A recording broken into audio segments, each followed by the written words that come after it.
Well, great morning, Surge 365 family. This is your host, Marilyn Malachi, out of Maryland, and I want to say a good morning, good afternoon, and a good evening to all the callers catching the replay of our call. Here at The View is so much clearer with a variety of ideas to enhance your wealth, but not only that, we bring you motivation, we bring you leadership, and we bring you winning ways to help you thrive, to level up, to become that all-week warrior in building your Surge 365 business and your Trapmanity business. It is Motivational Monday, so get ready to be educated, inspired, and empowered. I have the honor of introducing a power couple this morning. These two are no strangers to success. They are power couples in life, power couples in business. They enjoy each other's company.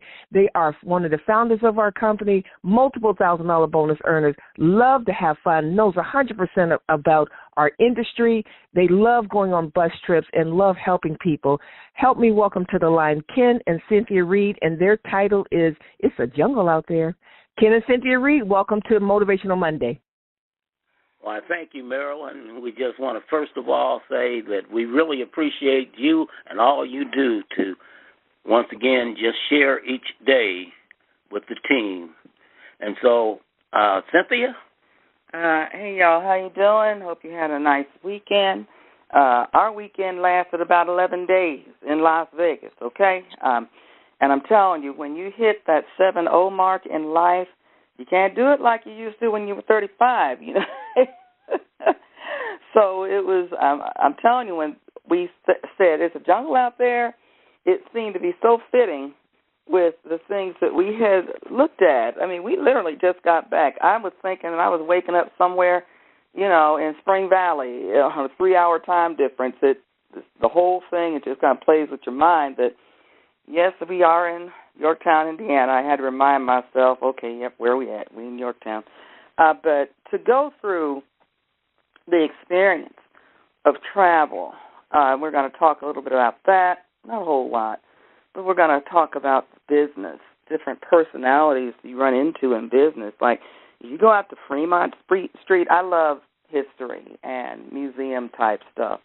Well, Fremont Street is literally a living wild card museum, to use a casino term. We don't play casino. We don't gamble, never really have, unless you count amusement parks and you lose a bunch of quarters. But other than that, the whole idea of the reference, it's a jungle out there, is you just never know what you're going to run into in the thick of life, in the thick of business. There's things lurking out there that's like, okay, what is that? What is it supposed to do?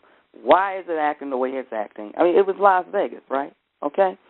So, but anyway, the reference from today, and we'll try not to be long because brother and sister got to get some rest, okay?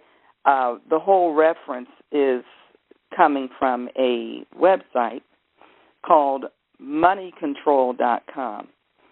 And this article is called 10 Dangerous Workplace, or you could say business, but the title, 10 Dangerous Workplace Personalities.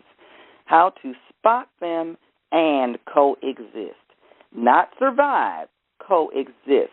Because when you survive, you're just barely leveling up, if you can level up at all.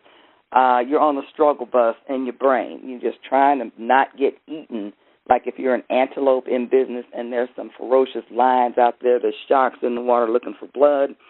So these are the type of personalities, and I'm going to call this Barnyard Business Bingo, because it talks about the acronyms for 10 different animals.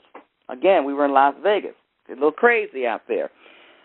So I'm going to describe them, and Kenny is going to kind of reflect on them.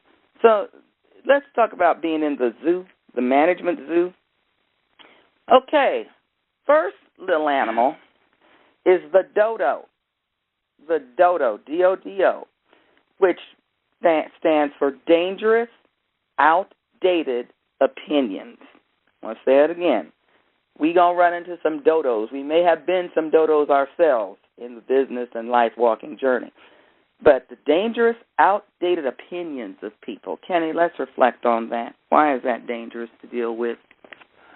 Well, one thing, when we really start dealing with the dodo, and we think about how outdated they are, they don't really know what's going on in today's world because they're still caught in the past. But they want to go around and project the idea that they're aware of everything that's around them. So we don't want to be caught in that dodo stage where we think we know everything, we can't learn anything, and we can't be told anything. Got to avoid those dodos in life. Okay, the second little animal is the seagull. Senior executive that always glides in, unloads, and leaves loudly. Senior executive that always glides in, y'all know somebody, come on, might be a cousin, unloads and leaves loudly. Let's reflect on that one, Kenny. Well, when we talk about the seagull, the good thing is they glide in, so they don't make a whole lot of noise coming in. But then once they show up, they always have all kinds of things to talk about.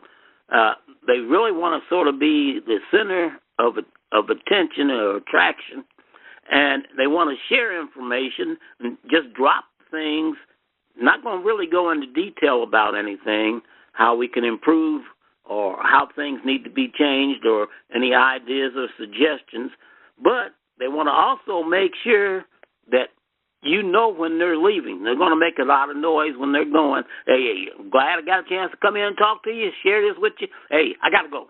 And so they're in and they're out. That reminds me of the movie we watched last night.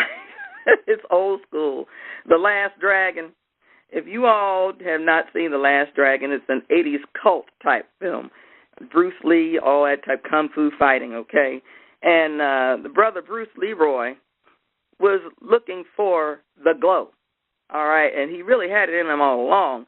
So this is this next one. Well, that was the seagull. Bruce Leroy, and there was Shogun, Show Enough, Who's the Baddest, et cetera, et cetera, et cetera. Now, the next one, y'all going to like this one.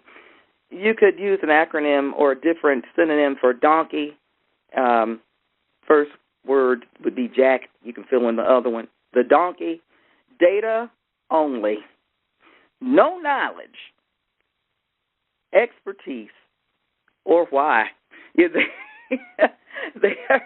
just so full of information. They read everything. They looking up blogs. They looking at podcasts. They don't have no knowledge of their own, no personal expertise, and they don't know why they're doing it. They just kind of related to the seagull, I think, Kenny. Well, I don't know. The donkey is really sort of hard-headed anyways. You can't really tell them anything because they already know everything. And since they know everything, that means you can't really, you can't rely on data coming from them because they didn't really research anything to give you data that's, anything substantial. But once again, they still have this expertise that they know everything and they know the why of everything. But those donkeys are just hard-headed, and there's nothing you can say to them that's going to influence them or change their minds. Okay. I like this one too, y'all. Parrot. Pretty annoying and ridiculously repeating others. I want to let you just take a few minutes on that one. They just run their lips, bump their gums together. Pretty annoying, ridiculously repeating others. Well, the good thing about the parrot is if you miss what they said the first time, you don't have to worry because they're going to say it again. They're always repeating themselves. Now, they don't really think about when they repeat themselves that they're not moving forward. You're just getting the same information, so you haven't really got much. So you don't have much to go on. Only thing you know is they're going to repeat it again and again. You got to stay away from people that are going to be a parrot. All right. Yeah, parrot wants some attention. Okay. Let's go on over to the aquatic part of the park, okay? Hippo. Highest paid person's opinion. Highest paid person's opinion. I know y'all thinking about some people right now. Kenny, let's break this one down. Of course, you look at the hippo, because they're paid so well, They got to know what they're talking about. They ought to receive a lot of attention whenever they start bumping their gums. You ought to have your ears. You ought to be zeroed in. You know, like, who was that? E.F. Hutton, when they speak, you listen. But, you know, this is the hippo. He's always thinking, or she's always thinking that, hey, you got to listen. You got to hear what I got to say because I got all the information that you need. Sounds like a network marketing zoo to me, where people really don't care about what you want, what you need, the questions. They're just busy just saying, oh, well, I've been in this for X number of years. I've been in 99,000 companies, and I got a lot of residual income. I'm so highly paid that that's an opinion because you don't know what their bank statements look like. They could be lying to you. Anyway, it's all about you. Zebra. Zero evidence. I think I did that one. But really, did I do that one? Zero evidence, but really arrogant. There's a couple of arrogant ones. Did I do that one, Kenny? No. Okay, well, let's go back to the zebra. All right. Zero evidence, but really arrogant. See, you can get lost in the zoo. You really can. Okay? Go ahead, Kenny. Well, you know, a lot of people sort of, from time to time, sort of get confused here when they look at the zebra. Some people actually thought they were a horse with stripes on them. But the bottom line is the zebra, you know, doesn't have a whole lot of evidence, and they're really arrogant, though, because they think, hey, I look good. Everybody knows I look good, so I got everybody's attention. Everybody's looking at me, and they ought to also think that, hey, I have all the information that they need. Understand, a zebra has just got stripes. He looks different, but he doesn't need a whole lot of attention. Don't give it to him. Oh, Lord. The wolf in sheep clothing, okay? Working on the latest fire. Now, you can describe fire any way you want, but basically they're trying to burn stuff down, okay? They are business arsonists. Wolf, working on the latest fire. Kenny? Well, you have to understand that the wolf is, you know, like as you say, working on the latest fire. Is what do I want to see burn next? You know, and the wolf will get the fire started and sort of sit back and watch you burn. So you got to think about that. And you got wolves all around you. And when you got wolves around you, you got to be careful what you say and careful what you do. Oh, be ready to put that fire out too. And hope they don't restart it. Okay, again, we're talking about coexisting with these types of personalities.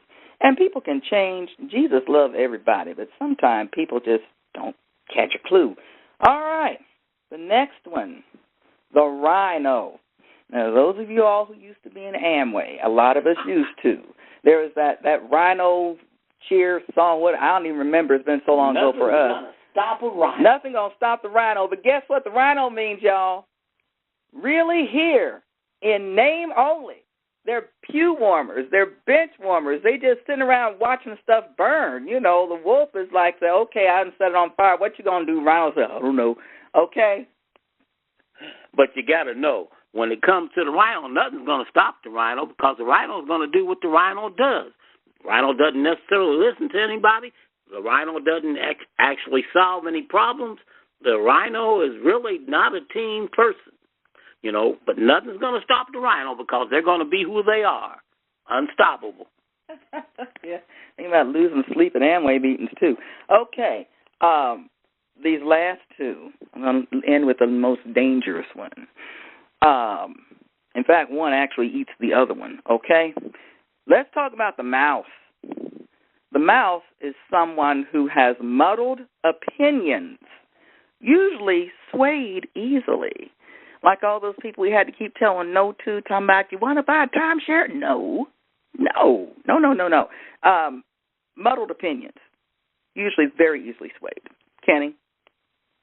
Well, you know, when it comes to the mouse, it sort of reminds me because they muddle around, they're running all around, they never settle down, they're jumpy, they're fidgety, but you can't trust them because they don't even know what they think. They're basically afraid of everything, so there's always going to be problems. They're always looking for problems, but they never have any answers, no way to solve them. So you got to stay away from those mouses. Mouses?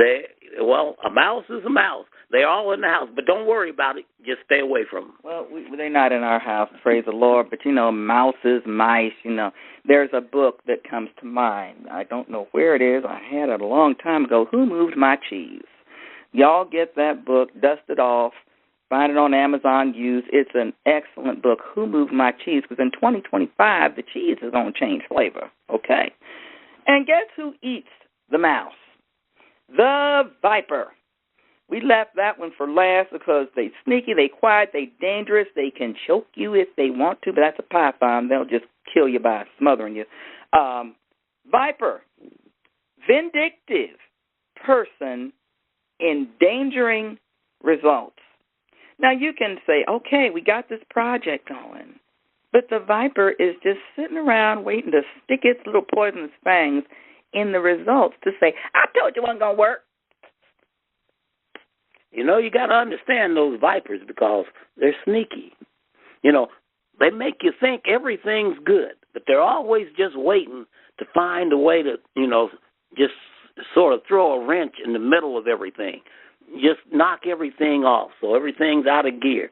The vipers are the ones that don't make a whole lot of noise, but they just sort of slither around, just waiting to find the weak points. So they'll see where you're weak at, and then they'll just attack that area. So you got to look out for the vipers. Don't let them sneak up on you. Yeah, watch out because, yes, they are deadly. They can affect your business, and they can destroy your business. They can destroy you. But don't let those vipers in your house. And that's why it's so important to manage your circle of people, your connections. You do not want these 10 dangerous personalities to get into the management of your life, your spirit, your heart, all of your things that you're doing. And the one thing that is really important, I think, for all of us is to remember is that none of us are immune. It can happen to us. That's why it's so good to repent. And the more that you have humility and understanding that things will go wrong, but you don't have to be a parrot. You don't have to be a donkey with all the information, but know nothing. You don't have to be those things. Y'all can go back over them: the seagull, the dodo, the parrot, the donkey, the mouse, the viper, the seagull. Well, I said the seagull and the dodo already. I guess that's devil emphasis, okay? Somebody going to drop trash and say, mine, mine. And the dodo going to say, I don't know. We've always done it this way before. Then there's the hippo, the zebra, the wolf, and the rhino. And with that, we hope you enjoyed visiting the Motivational Monday Zoo on the 9th of December, 2024. Marilyn, back to you. Wow. Thank you so much, Ken and Cynthia Reed. Thank you for your gifts, your talent, and your words. Ladies and gentlemen, the playback number is 712-432-1085, and the PIN number is 261-118#. Our announcements for today: stay plugged into your back office, stay plugged into the events, stay focused on your business. If you've missed the Circle of Champions call, the playback number is the view number, and the PIN number is 474-053#. Next up is Team Success Force coming up at 8 a.m. The number is 563-999-5283. No PIN number is needed. This concludes our announcements for today. Tune in tomorrow for Leadership Tuesday, and remember, your wants show up in your conversation, your expectations show up in your behavior. Expect more, and let's do more, ending 2024. Everyone, have a great Motivational Monday.